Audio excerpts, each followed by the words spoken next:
السلام علیکم ورحمۃ اللہ وبرکاتہ۔ بسم اللہ والصلاۃ والسلام علی رسول اللہ، اما بعد۔ باب فی المجاہدہ سے آج 15ویں حدیث ہے اور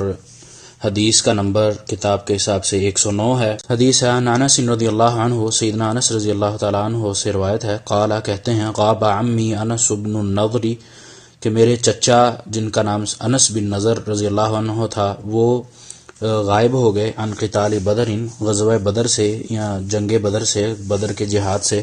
فقالا، تو پس انہوں نے کہا، یعنی انس بن نضر رضی اللہ عنہ نے کہا، یا رسول اللہ غبت عن اول قتال قاتلت المشرکین، کہ میں پہلی غزوہ سے محروم رہ گیا، پہلے قتال سے میں غائب رہا تھا جو مشرکوں کے ساتھ آپ نے لڑی تھی۔ لئن اللہ اشہدنی قتال المشرکین، البتہ آئندہ اگر اللہ نے مشرکین سے لڑائی کا موقع مجھے عطا فرمایا، لا یرین اللہ ما اصنع، تو پھر اللہ تعالیٰ دیکھے کہ میں کیا کرتا ہوں، یا اللہ تعالیٰ دکھائے گا۔ لا یرین اللہ، یہ دونوں معنوں میں آتا ہے اور را کی زبر زیر دونوں سے یہ بولا جاتا ہے، اس وجہ سے اس کے دونوں معنی آتے ہیں۔ فلما کان یوم احد انکشف المسلمون،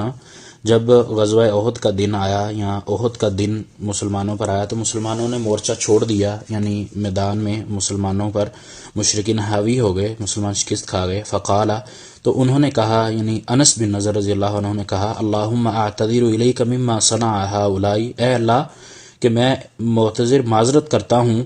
اپنے ساتھیوں سے جو انہوں نے کیا ان سے، یعنی اصحابہ اپنے ساتھیوں سے، وابرؤ الیک مما صنع ہؤلاء، اور اسی طرح میں اظہار برات کرتا ہوں جو انہوں نے کیا، یعنی المشرکین، جو مشرکین نے کیا، یعنی ثم تقدم فاستقبلہ سعد بن معاذ، پھر وہ آگے بڑھے، یہ الفاظ کہنے کے بعد آگے بڑھے، ان کا سامنا سیدنا سعد بن معاذ رضی اللہ تعالیٰ عنہ سے ہوا۔ فقالا، تو سیدنا انس نے کہا، یا سعد بن معاذ،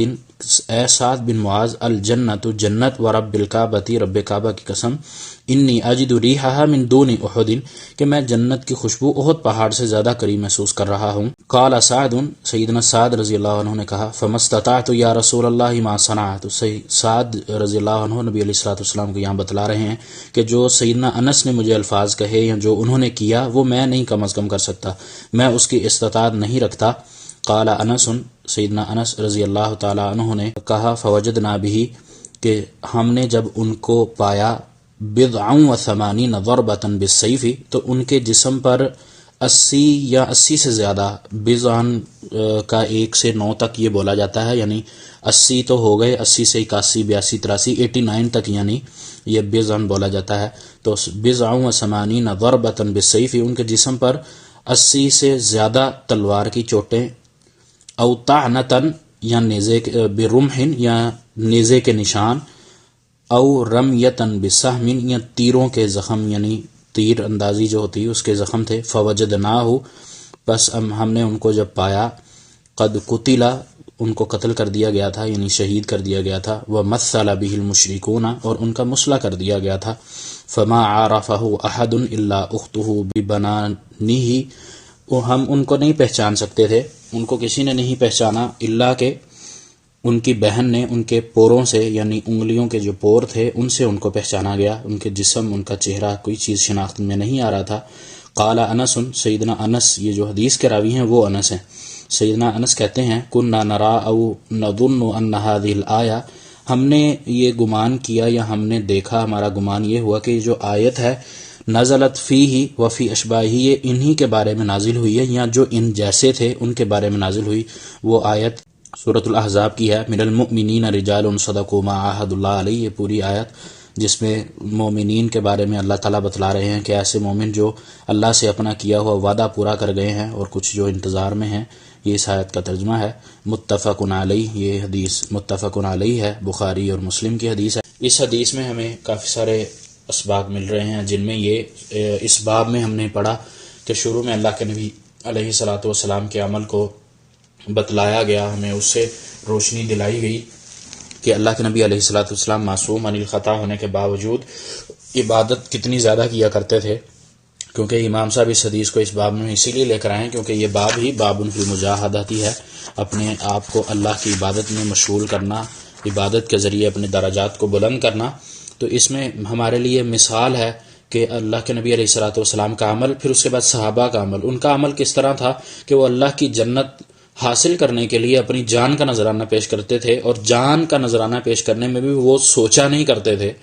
بلکہ وہ اس میں بڑھ چڑھ کر حصہ لیتے تھے. جیسے کہ ہم نے پچھلے دروس میں بھی ہم نے کچھ پڑھا، ایک حدیث پڑھی تھی جس میں اللہ کے نبی علیہ الصلوۃ والسلام سے صحابی نے پوچھا کہ اے اللہ کے نبی علیہ الصلوۃ والسلام مجھے اس کے بدلے میں کیا ملے گا؟ تو آپ علیہ الصلوۃ والسلام نے فرمایا کہ تمہیں اس قتال کے بدلے جنت ملے گی. تو ان کے ہاتھ میں کھجوریں تھی جو وہ کھا رہے تھے، انہوں نے وہ کھجوریں ختم کرنا بھی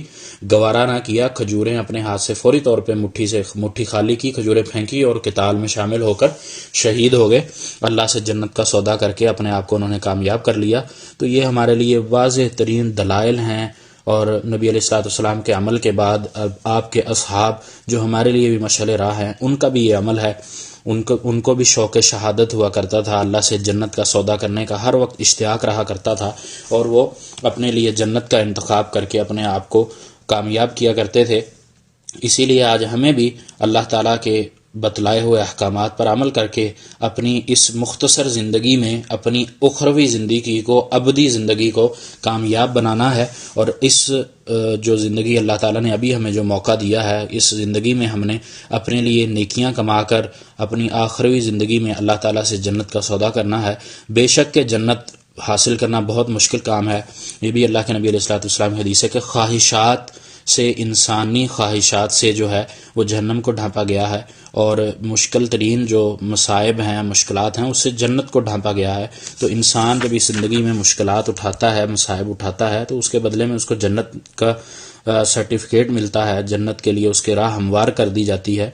تو بے شک کہ یہ زندگی انسان مشکل گزارتا ہے تو اس کے لیے آسانیاں پیدا ہوتی ہیں. اللہ تعالیٰ سے دعا ہے کہ اللہ تعالیٰ ہمیں صحیح سمجھ کر عمل کرنے کی توفیق عطا فرمائے، اور یہی شوق شہادت اور جنت کا جو شوق صحابہ میں پایا جاتا تھا، اللہ تعالیٰ وہ شوق اور وہ عمل ہمارے اندر بھی پیدا کر دے کہ ہم بھی خیر کے کاموں میں اور شر سے دور ہونے کی ہر وقت کوشش کیا کریں، اور اپنے لیے خیر کو پیدا کرنے والے کام اور اسباب کو ہر وقت مہیا کرتے رہا کریں، اور ہر وقت ان کو کرنے کی ہمیں توفیق ملتی رہے، اور ہمیں اپنی کوشش کے ساتھ بھی اس کو حاصل کرتے رہیں. اللہ تعالیٰ ہمارے لیے اس عمل کو اور ان نیکیوں کو آسان بنا دے. بے شک کہ اللہ کی حکمت سے ہی، اللہ کے حکم سے ہی یہ تمام چیزیں بننی ہیں، کوشش صرف ہماری ہے. اللہ تعالیٰ ہمیں دونوں چیزوں کی توفیق عطا فرمائے. وما توفیقی الا باللہ، علیہ توکلت و الیہ انیب.